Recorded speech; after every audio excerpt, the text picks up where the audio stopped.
नमस्कार दोस्तों, कैसे हो आप सब। तो पिछली वीडियोस में हमने एमएसएमई का काफ़ी डिटेल नॉलेज लिया। आज की वीडियो में हम जानेंगे उद्यम रजिस्ट्रेशन के साथ रिलेटेड 10 इंपॉर्टेंट सवाल और उनके जवाब। मैंने 10 सवाल आपके लिखे हैं जो आपके दिमाग में आते हैं उद्यम रजिस्ट्रेशन के लिए, और उनके जवाब मैंने आज आपके सामने प्रेजेंट करने हैं ताकि उद्यम रजिस्ट्रेशन के साथ रिलेटेड आपकी क्वेरीज रिजॉल्व हो जाएं। और नेक्स्ट वीडियो में हम प्रैक्टिकली सीखेंगे कि उद्यम रजिस्ट्रेशन करवाना कैसे होता है ऑनलाइन, राइट। तो सबसे पहले मैं आपको रिक्वेस्ट करूंगा कि आप लोग मेरी वीडियो को लाइक करें, कमेंट करें और शेयर ज़रूर करें अपने फैमिली फ्रेंड्स के साथ जिसको भी रिक्वायरमेंट है। ये वीडियो सबके लिए है, as an entrepreneur, as a banker, सबके लिए नॉलेजेबल वीडियो है ये। तो मेरे चैनल को प्रमोट करें जितना हो सके। अभी भी बहुत सारे लोग 40 to 45% लोग वीडियो देखते हैं बट चैनल सब्सक्राइब नहीं करते, तो आई रिक्वेस्ट कि आप सब्सक्राइब जरूर करें चैनल साथ में। और उसके साथ ही अगर आपकी कोई इंडिविजुअल 1-to-1 मेरे साथ कोई पेड बेसिस पे रिक्वेस्ट है, कुछ टॉपिक अंडरस्टैंड करने की, कुछ मेंटरशिप की या किसी भी और तरह की रिक्वायरमेंट की, तो आप मुझे अपनी रिक्वायरमेंट ईमेल कर सकते हैं CA1991@gmail.com पे, राइट। तो चलिए हम वीडियो शुरू करते हैं। तो सबसे पहला सवाल क्या आता है आपके दिमाग में कि सर उद्यम रजिस्ट्रेशन करवाना क्या मैंडेटरी है। मतलब ऐसी बात है कि हर एक बंदा इंडिया में, जो भी बंदा बिजनेस कर रहा है, ठीक है, तो उसको उद्यम रजिस्ट्रेशन सर्टिफिकेट लेना ही पड़ेगा। क्या ये मैंडेटरी है चीज़? तो आंसर है जी नो। ऐसी कोई मैंडेटरी चीज़ नहीं है ये कोई मैंडेट नहीं है कि उद्यम रजिस्ट्रेशन आप करवाओगे ही करवाओगे, आपको करवाना ही पड़ेगा। पर ये नो किसके लिए है? सिर्फ माइक्रो एंड स्मॉल एंटरप्राइजेस। मैंने एमएसएमई क्लासिफिकेशन आपको बताई थी, माइक्रो होती हैं, स्मॉल होती हैं और मीडियम होती हैं। तो माइक्रो एंड स्मॉल एंटरप्राइजेस के लिए, यानी कि अगर आपका investments in plant and machinery और इक्विपमेंट आपका 10 करोड़ रुपए तक का है और आपकी टर्नओवर अगर 50 करोड़ तक की है, तब आपके लिए उद्यम रजिस्ट्रेशन करवाना मैंडेटरी नहीं है। अगर इन दोनों में से कुछ भी आपका ब्रीच हो रहा है, या तो आपकी प्लांट एंड मशीनरी वगैरह की इन्वेस्टमेंट 10 करोड़ से ज़्यादा है या आपकी टर्नओवर 50 करोड़ से ज़्यादा है, अगर इनमें से कुछ भी आपका ब्रीच हो रहा है तो आप मीडियम एंटरप्राइजेस बन जाते हो। और मीडियम एंटरप्राइजेस के लिए हमारे एमएसएमईडी एक्ट जो है, micro small and medium enterprises development act 2006, इसका सेक्शन 81C ये बोलता है कि जो मीडियम एंटरप्राइजेस हैं उनके लिए उद्यम रजिस्ट्रेशन करवाना मैंडेटरी है, राइट। ये सेक्शन बोलता है कि मीडियम एंटरप्राइजेस के लिए उद्यम रजिस्ट्रेशन करवाना मैंडेटरी है, उनको करवाना पड़ेगा। अगर वो नहीं करवाते तो उनको पेनल्टी भी देनी पड़ सकती है। पेनल्टी क्या होगी? अगर वो पहली बार कोई गलती करते हैं इस चीज़ की तो 1,000 रुपये का फाइन लगेगा। अगर दूसरी बार, तीसरी बार या कितनी बार और गलतियां अगर ये करेंगे, नहीं रजिस्ट्रेशन करवाएंगे, तो उनको 1,000 से लेके 10,000 तक का हर गलती के लिए फाइन लग सकता है, राइट। तो ये इसका क्वेश्चन का जवाब है कि मैंडेटरी नहीं है। पर भाई साहब, मैंने आपको वीडियो में, लास्ट वीडियोस में एमएसएमईज के बेनिफिट समझाए थे, 48 बेनिफिट्स। वो तो अभी कम थे, उससे भी ज़्यादा है बेनिफिट एक्चुअल तो, ठीक है। तो एमएसएमईज के बेनिफिट कैसे लोगे आप अगर आपने उद्यम रजिस्टर नहीं किया? तो आपको इतने सारे बेनिफिट्स अवेल करने के लिए, अपनी बिजनेस की सुविधा के लिए ऑटोमेटिकली ये लेना ही पड़ता है उद्यम रजिस्ट्रेशन, ठीक है। तो नो आंसर तो माइक्रो एंड स्मॉल एंटरप्राइजेस के लिए हो गया, यस मीडियम के लिए हो गया कि मैंडेटरी है मीडियम के लिए। बट कायदे के लिए अगर हमने करना ही है काम, तो उद्यम रजिस्ट्रेशन करवाने में सिर्फ 5 से 10 मिनट का काम है ऑनलाइन। वो मैं आपको सिखाऊंगा भी नेक्स्ट वीडियो में कि कैसे करते हैं। तो वो रजिस्टर करवा के हम एक सर्टिफिकेट अपने पास रख भी लें तो उसमें क्या बुराई है, ठीक है। तो आपके दिमाग में क्वेश्चन आएगा कि चलो सर, अगर हम करवाते हैं इसको रजिस्टर तो हमें क्या खर्चा पड़ेगा, क्या चार्जेस हैं, क्या फीस है इसकी? कोई फीस नहीं है, ज़ीरो फीस। सर ये तो बहुत बढ़िया है। फिर तो क्या है, मतलब कोई खर्चा ही नहीं है, ऑनलाइन बस अप्लाई करना है और उसके बाद आपको सर्टिफिकेट मिल जाएगा, ठीक है। तो इसके लिए सर फिर अप्लाई कैसे करना है? मतलब कोई ऑफिस में जाके कहीं अप्लाई करना है या ऑनलाइन अप्लाई करना है? दोस्तों एक चीज़ हमेशा याद रखो कि उद्यम रजिस्ट्रेशन केवल और केवल ऑनलाइन ही होती है। कोई इसमें प्रोसेस नहीं है ऑफलाइन फिजिकली ऑफिस में किसी में जाके डॉक्यूमेंट सबमिट करने का। ये सिर्फ ऑनलाइन ही होती है। ऑफलाइन का कोई प्रोसीजर नहीं है इसके अंदर। ओके सर, ठीक है, समझ गए। तो सर जब अगर हमने ऑनलाइन अप्लाई करना है तो ऑनलाइन अप्लाई करते समय जैसे हमने और चीज और कोई सर्टिफिकेट जैसे अप्लाई करते हैं ऑनलाइन, तो हमें काफ़ी कुछ चीज़ें अपलोड करनी पड़ती हैं एज अ प्रूफ। तो जब हम उद्यम को अप्लाई करेंगे तो हमें वहाँ पे क्या क्या डॉक्यूमेंट्स अपलोड करने पड़ेंगे, कौन कौन से डॉक्यूमेंट्स चाहिए अपलोड करने के लिए? तो भाई कोई डॉक्यूमेंट अपलोड नहीं करना, डॉक्यूमेंट अपलोड ही नहीं करना कोई ऑनलाइन साइट पे।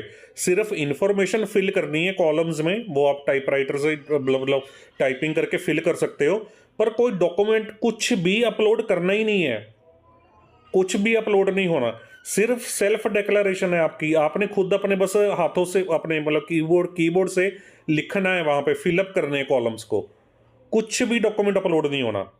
ठीक है, अच्छा सर, चलो समझ गए सर ये भी बात।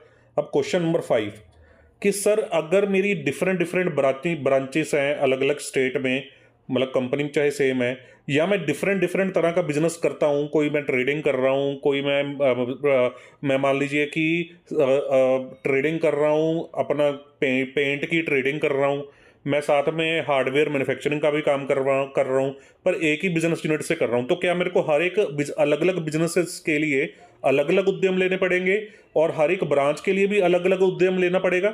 जी नहीं, बिल्कुल भी नहीं।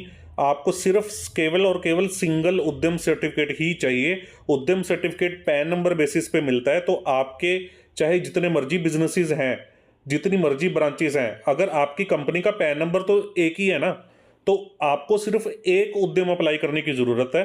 तो जब आप उद्यम सर्टिफिकेट अप्लाई करेंगे तो आप अपनी जितनी भी तरह की बिजनेस एक्टिविटीज करते हैं, तो वो आप डिफरेंट डिफरेंट बिजनेस एक्टिविटीज वहां पे डाल सकते हैं। तो वो आपको नेक्स्ट वीडियो में बताऊंगा।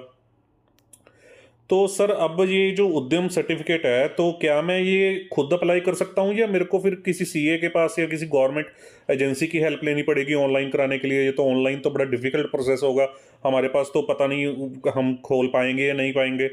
जी बिल्कुल भी नहीं, बहुत ही सिंपल प्रोसेस है ऑनलाइन करने का, मैं आपको सिखाऊंगा नेक्स्ट वीडियो में। तो आप ये खुद अप्लाई कर सकते हो, आपको किसी की भी हेल्प लेने की ज़रूरत नहीं है। ठीक है, ठीक है सर, समझ गए। दूसरा सर हमारे मन में सवाल आ रहा था कि जब हम माइक्रो स्मॉल और मीडियम एंटरप्राइजेज में क्लासिफिकेशन करते हैं, तो उसमें इन्वेस्टमेंट्स की अमाउंट भी डालनी होती है ना, कि कितनी इन्वेस्टमेंट्स की हैं प्लांट एंड मशीनरी में।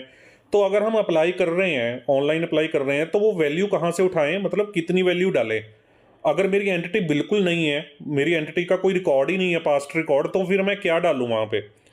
तो देखिए, इन्वेस्टमेंट्स अगर आपको ऐसे डिक्लेयर करनी है, अगर तो आप ओल्ड एंटिटी हो, आपका रिकॉर्ड पुराना है, मतलब आप काफ़ी देर से काम कर रहे हो, किताबें मेंटेन की हुई हैं सारी, तो आपने जिस साल की आईटीआर फाइल की है, जिस साल की आईटीआर फाइल की है, उस साल की बैलेंस शीट खोलिए, और उसकी बैलेंस शीट में जो आपकी depreciated cost of plant and machinery आ रही है, याद रखिए मैंने आपको प्लांट एंड मशीनरी की कैलकुलेशन कैसे करनी है वो ऑलरेडी बताई हुई है अपनी 2-3 वीडियोस पहले। ठीक है, तो आप वो वीडियो देख लेना, तो उसके हिसाब से कैलकुलेशन कर लीजिए और वो वैल्यू आप अपनी उसमें डाल दीजिए ऑनलाइन अप्लाई करते समय।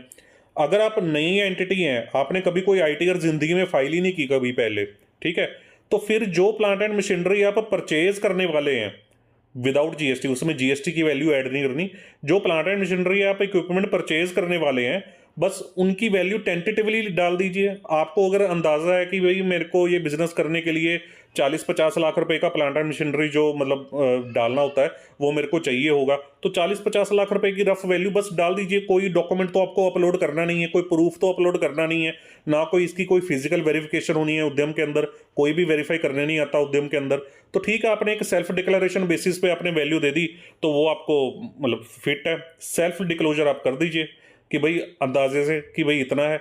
अगर आपके पास कोई इन्वॉइस है तो फिर बस उसकी परचेज वैल्यू डाल दीजिए।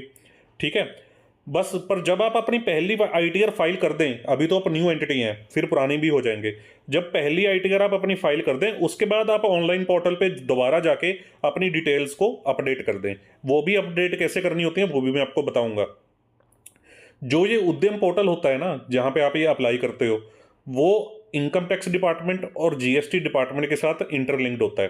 ठीक है, तो यूजली तो आप जब अपना पैन नंबर वगैरह वहाँ पे उद्यम अप्लाई करते समय डालोगे तो वो अपना आईटी डिपार्टमेंट से ये डाटा ऑटो फेच कर लेता है, जीएसटी डिपार्टमेंट से सेल का डाटा ऑटो फेच कर लेता है। ठीक है, तो आपने अब आप पूछोगे कि सर सेल्स कितनी डालें। सेल्स सेल्स ओल्ड एंटिटी है तो जिस साल की आपने आईटीआर फाइल की है तो उस साल की सेल्स देख लें। अगर आप न्यू एंटिटी हैं तो अभी तो आपकी सेल्स कोई हुई नहीं है, तो फिर मेरा इसमें मानना ये है कि आपका जो इस साल का प्रोजेक्शन है, टारगेट जो है आपका, जो आपको उम्मीद है कि इस साल आप सेल्स अचीव कर लेंगे, आप वो सेल्स वहां पे डिक्लेयर कर दें। ठीक है, ये मेरा पर्सनल व्यू है कि आप अपनी जो टारगेटेड सेल है इस साल की, जैसे अक्टूबर चल रहा है, मान लीजिए आपने अक्टूबर में अभी बिजनेस स्टार्ट किया और आप उद्यम अप्लाई कर रहे हैं, तो आप अगले 12 महीने में जो आपका टारगेट है सेल अचीव करने का, तो वो सेल आप यहाँ पे डाल दें। राइट, तो चलिए सर ये तो अब हम समझ गए। तो जब हम उद्यम अप्लाई कर रहे हैं ऑनलाइन तो क्या क्या चीज़ें अपने पास बना के रखें, क्या क्या चीज़ें हमारे पास हों। देखिए, आपके पास आपका पैन नंबर होना चाहिए, पैन नंबर आपके पास जरूरी है, तो मतलब आपको पैन अप्लाई करना पड़ेगा। आधार नंबर आपके पास होना चाहिए। दूसरी बात, आपका बैंक अकाउंट ओपन होना चाहिए, जो भी आपने आपकी फर्म है जो भी आपने बनाई है उसका बैंक अकाउंट खुलवा लीजिए, और बैंक अकाउंट की डिटेल्स और आईएफएससी कोड उसका, उसकी डिटेल आपको चाहिए। आपको अपने बिजनेस का पूरा प्रॉपर एड्रेस चाहिए, उसका ब्लॉक नंबर कौन से ब्लॉक नंबर में वो फॉल करता है वो भी आपको, आपके पास इंफॉर्मेशन होनी चाहिए। देखिए, कुछ अपलोड नहीं करना कोई डॉक्यूमेंट, बस आपको अपना पैन नंबर पता होना चाहिए, क्योंकि पैन नंबर वहां पे आपको लिखना पड़ता है। आधार नंबर पता होना चाहिए, क्योंकि आधार नंबर अप्लाई करते समय वहां पे ऑनलाइन फॉर्म में भरना पड़ता है। बैंक अकाउंट का डिटेल भरना पड़ता है, आईएफएससी कोड वहां पे भरना पड़ता है। ठीक है, तो अपलोड कुछ नहीं करना। प्रूफ, जीएसटी का सर्टिफिकेट भी आपको चाहिए। अगर आपको जीएसटी रजिस्ट्रेशन करवाना कानूनी तौर पे मैंडेटरी है, तो आप जीएसटी नंबर वहां पे फिल कर दीजिए। अगर आपको कानूनी तौर पे मैंडेटरी नहीं है तो फिर जीएसटी फिल मत कीजिए। जैसे 40 लाख तक की सेल्स वाले बंदे को जीएसटी लेने की जरूरत नहीं है, और आपको लगता है कि आपकी सेल्स भी 20-25 लाख की रहने वाली है, आपका नया बिजनेस शुरू हुआ है अभी, तो जीएसटी आपके लिए जरूरी नहीं है, मतलब अप्लाई करना कानूनी तौर पे भी आपके लिए जीएसटी अप्लाई करना जरूरी नहीं है, तो जीएसटी नंबर फिर आप नहीं लेंगे। अगर आपकी सेल्स 40 लाख से ज़्यादा है तो आपको जीएसटी अप्लाई करना मैंडेटरी है, तो आपके पास जीएसटी होना चाहिए। तो इस वजह से फिर आप जब ऑनलाइन अप्लाई करेंगे तो आपको फिर वहाँ पे जीएसटी नंबर भरना पड़ेगा। तो तभी मैंने लिखा कि अगर जीएसटी रजिस्ट्रेशन रिक्वायर्ड है आपको कानूनी तौर पे, कई बार ऐसे भी होता है कि कुछ बिजनेसेस को जीएसटी से एग्जम्प्ट किया होता है कि भाई आपको जीएसटी आपके लिए है ही नहीं। ठीक है ना, तो अगर उस तरह का कोई बिजनेस है तो उस तरह के बिजनेस को तो फिर जीएसटी सर्टिफिकेट मिलेगा ही नहीं, क्योंकि वो तो कभी अप्लाई करेगा ही नहीं। तो क्या फिर इसका मतलब उसको उद्यम नहीं मिलेगा? उद्यम तो तब भी मिलेगा ना। तो जीएसटी तभी आप भरिए अगर आपके लिए जीएसटी लेना अनिवार्य हो। ईमेल आईडी आपके पास अपनी एक होनी चाहिए, registered email ID, proper email ID जो आप यूज़ करते हो वो आपको यहाँ पे भरनी है। आधार रजिस्टर्ड मोबाइल नंबर आपके पास हो, क्योंकि वहाँ पे ओटीपी आएगा, फाइनल ओटीपी जब आप फाइल करेंगे। तो इसके बाद जो मैं ऊपर आपको इन्वेस्टमेंट्स वगैरह में समझा रहा था ना कि आपने पिछली आईटीआर जो फाइल की है, तो अगर आप ओल्ड एंटिटी हो ऑलरेडी बिजनेस कर रहे हो, तो आपकी जो पिछले फाइनेंशियल ईयर्स की आईटीआर फाइलिंग की डिटेल्स है कि कौन सा फॉर्म नंबर भरा था, क्या क्या भरा था, मतलब वो आईटीआर की डिटेल आपको वहां पे उद्यम रजिस्ट्रेशन अप्लाई करते समय भरनी पड़ेगी। अगर आप न्यू एंटिटी हो, मतलब आईटीआर कोई फाइल ही नहीं की थी पिछली बारी, या आपने आईटीआर 4 फाइल की थी। आईटीआर 4 कौन सी होती है? वो प्रिजम्पटिव टैक्सेशन वाली, जिसमें हम मान लेते हैं कि बस 7-8% ही प्रॉफिट है और कोई बुक्स ऑफ अकाउंट मेंटेन नहीं करते, तो बस 7-8% प्रॉफिट के ऊपर टैक्स दे देते हैं, तो आईटीआर 4 फाइल करते हैं उसके लिए। तो अगर आपने आईटीआर 4 फाइल की है तो फिर आपने कोई बुक्स ऑफ अकाउंट तो मेंटेन की नहीं, तो वो इक्विवेलेंट टू ये हो जाता है कि आपने आईटीआर फाइल ही नहीं की उद्यम के पॉइंट ऑफ व्यू से। तो अगर आपने आईटीआर फाइल ही नहीं की, न्यू एंटिटी हो या पिछले सालों में ओल्ड एंटिटी हो, आपने आईटीआर 4 भरी थी प्रिजम्पटिव टैक्सेशन की, यानी बुक्स ऑफ अकाउंट आपके मेंटेन्ड नहीं है, तब तो आपको कुछ भी नहीं करना। आपको बस सेल्फ डिक्लेरेशन बेसिस पे अपने अंदाजे से, जैसे यहाँ पे मैंने आपको सिखाया ये वाला तरीका, ठीक है, अंदाजे से या ये वाला तरीका, इसके तहत आपको सेल्फ डिक्लेयर करके फिल कर देना इन्फॉर्मेशन। अब सेल्फ डिक्लेयर का मतलब ये नहीं है कि आप सेल्फ डिक्लेयर कोई गलत कर दें। मान लीजिए कि प्लांट एंड मशीनरी आप खरीदने वाले हैं 70 करोड़ रुपए की, आपको पता है कि 50 करोड़ से ऊपर चला गया तो आपका माइक्रो स्मॉल एंड मीडियम की ब्रैकेट से निकल गए और एमएसएमई आप नहीं रहे, तो आपने वहां पे देखा कि ये तो यार सेल्फ डिक्लेरेशन ही है, कौन सा कोई वेरीफाई करता है, चुपचाप चुपचाप उठा के 45 करोड़ डाल दो, वैल्यू गलत डाल दो। तो मिस रिप्रेजेंटेशन नहीं करनी भाई साहब, मिस रिप्रेजेंटेशन करोगे तो वहां पे पेनल्टी पड़ सकती है MS section 27 of MSME act के अंदर, क्योंकि आपका जो ये उद्यम पोर्टल है वो उद्यम पोर्टल आपका इंटरलिंक्ड होता है आईटी इनकम टैक्स डिपार्टमेंट और जीएसटी डिपार्टमेंट से। आपने पैन नंबर वहां पे ऑनलाइन भरा ही होगा, पैन नंबर, तो कभी भी अगर जीएसटी डिपार्टमेंट ने मतलब ये क्रॉस वेरीफाई हो गया कि आपने एमएसएमई के कुछ बेनिफिट्स ले लिए बल्कि आप एमएसएमई नहीं थे, आपने गलत डिटेल भर के एमएसएमई के बेनिफिट लिए, तो आपके ऊपर कार्रवाई हो सकती है। तो करेक्ट इन्फॉर्मेशन जो पॉसिबल हो सके वही भरें। तो जो डॉक्यूमेंट्स यहाँ पे मैंने आपको बताए थे, यहाँ पे सिर्फ जीएसटी का एक वो होता है कि अगर अनिवार्य है तो तभी जीएसटी आपको भरना है, नहीं तो बाकी ये सारी इंफॉर्मेशन आपको चाहिए। ठीक है। देन फिर कई बार क्वेश्चन आता है कि उद्यम रजिस्ट्रेशन का रिन्यूअल करवाना मैंडेटरी है। रिन्यूअल मतलब कि उद्यम रजिस्ट्रेशन सर्टिफिकेट जो हमें मिलता है, क्या वो कभी एक्सपायर होता है? उसकी कोई एक्सपायरी होती है कि मतलब साल बाद वो एक्सपायर हो गया तो भाई दोबारा अप्लाई करके दोबारा उसको रिन्यू कराओ 1 साल के लिए या 2 साल के लिए या 3 साल के लिए, ऐसा कुछ प्रोसेस है? नहीं, कोई ऐसा प्रोसेस नहीं है। उद्यम सर्टिफिकेट आपको एक बार मिल गया, वो आपकी लाइफ टाइम के लिए वैलिड है। ठीक है। पर आप माइक्रो स्मॉल या मीडियम एंटरप्राइजेस हो, आपकी टर्नओवर जो है वो 5 माइक्रो के लिए आपकी इन्वेस्टमेंट्स 1 करोड़, टर्नओवर 5 करोड़ होनी चाहिए। स्मॉल के लिए आपकी इन्वेस्टमेंट्स 10 करोड़ और टर्नओवर 50 करोड़ होनी चाहिए। मीडियम के लिए आपकी इन्वेस्टमेंट्स 50 करोड़ और टर्नओवर 250 करोड़ तक होनी चाहिए।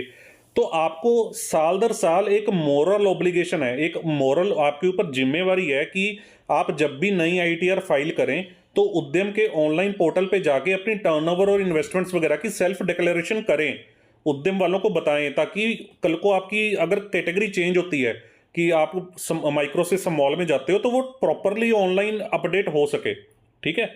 अगर आप जानबूझ के ये चीजें फाइल नहीं करते बचने के लिए कि भाई हम क्यों अपग्रेड कराएं, बढ़िया है हमें तो बेनिफिट मिल ही जा रहे हैं, अगर आप ऐसा कुछ करते हैं फेलियर, आपको याद है ना ये चीज कि उद्यम पोर्टल इंटरलिंक्ड आईटी और जीएसटी पोर्टल के साथ, अगर आप फेल करते हो, ये चीज अपडेट नहीं करते और गलत फायदा उठाते हो इस चीज का, तो आपका उद्यम कैंसिल भी किया जा सकता है। ठीक है। तो जब आप सक्सेसफुली कंप्लीट कर दोगे तो ई सर्टिफिकेट आपको एक इशू कर दिया जाएगा और आपकी ईमेल आईडी पे भेज दिया जाएगा। तो यानी कि जो उद्यम सर्टिफिकेट होता है वो हमेशा एक सॉफ्ट कॉपी में इशू किया जाता है, इसका कोई फिजिकल सर्टिफिकेट आपके पास नहीं आता। समझ गए इस चीज को? देन लास्ट क्वेश्चन जो आज का है वो क्वेश्चन नंबर 10 है। वो मैंने यहाँ पे लिखा कि आधार नंबर किसका चाहिए भाई, बताओ तो सही, आधार नंबर किसका दें? अगर आपकी प्रोप्राइटरशिप कंसर्न है तो प्रोप्राइटर का आधार नंबर चाहिए, एचयूएफ है तो कर्ता का आधार नंबर चाहिए, पार्टनरशिप है तो जो मैनेजिंग पार्टनर है या जो मेन ऑथराइज सिग्नेटरी आपका पार्टनर्स में जो भी जिसको भी आपने बनाया है तो उसका आधार कार्ड चाहिए। कंपनीज के केस में, एलएलपी के केस में, कोऑपरेटिव सोसाइटी, ट्रस्ट, इनके केस में जो भी ऑथराइज्ड सिग्नेटरी है जिसको सारे मेंबर्स ने ऑथराइज किया है कि ये सारे कागजात पे साइन कर सकता है, ऑथराइज कर सकता है डॉक्यूमेंट्स को, तो उस बंदे का आधार नंबर आपको वहां पे डालना पड़ेगा। आप समझ गए इस चीज को? तो ये 10 क्वेश्चंस थे इंपॉर्टेंट उद्यम रजिस्ट्रेशन के साथ रिलेटेड। आई होप मैं आपको क्लियर कर पाया। बाकी नेक्स्ट वीडियो में मिलेंगे। Thank you very much.